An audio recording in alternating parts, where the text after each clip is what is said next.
Fampianarana soratra masina fa 7 eto amin'ny pejy zava-manahirany vehivavy. Feno herintaona amin'ny alahady fa 14 ny volana Jona zao amin'ny fetiny iray amin'ity taona 2024 ity ny pejy zava-manahirany vehivavy raha tsy ahivontsika raha hitanao ny video voalohany nampahafantariko ny pejy dia ny raiko tompony andraikitry ny fandaharana zava-manahirany tanora no isan'ny inspiré nanao an'izao fandaharana zava-manahirany vehivavy zao ka amin'ny herintaona manaraka dia hatsaraintsika ny fanaovana fampianarana eto amin'ny pejy. Noho ny fangatahany maro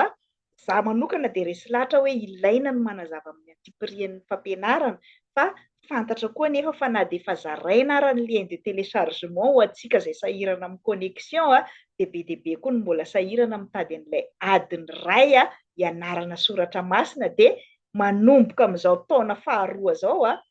rehefa vitantsika ny fianarana an'ireo vehivavy taranaka joda tany amin'ny testameta taloha manomboka amin'ireo vehivavy ao amin'ny testameta vaovao antsika dia hialohavana famitinana ny fampianarana amin'ny antsipiriany ny fampianarana momba ny vehivavy ao amin'ny baiboly isaky ny alahady eto amin'ny pejy manomboka androany ka ny fampianarana momba ny Marie Madeleine zany no hanombohantsika anazy famitinana zavatra anankitelo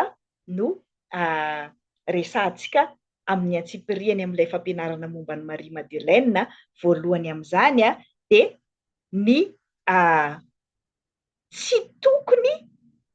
anamelohana fotsiny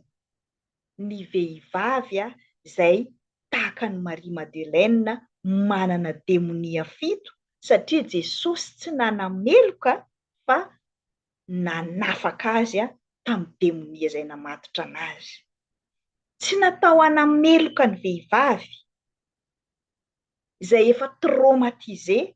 sy manana fitondran-tena tsy mendrika isika kristianina fa natao hanafaka azy tahaka ny nanafahan'i Jesosy anazy. Ny nanafahan'i Jesosy amin'ny Marie Madeleine dia nasorony aloha ilay demonia taminy, tsy nisy précondition. Tsy hoe mila mibebaka aloha anao vao asoroko io.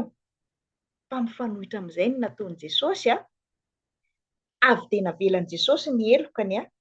ka rehefa voavela ny elony be dia lasa be fitiavana Marie Madeleine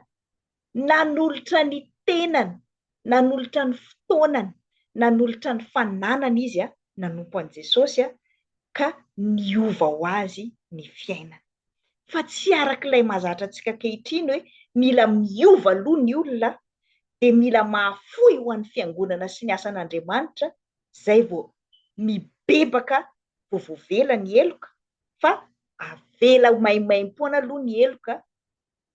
mitarika amin'ny fibebahana sy ny fanoloran-tena izany ary rehefa mivavaka sy manolo-tena ny olona dia hiova ho azy ny fiainany fa tsy ny mifanohitra amin'izay.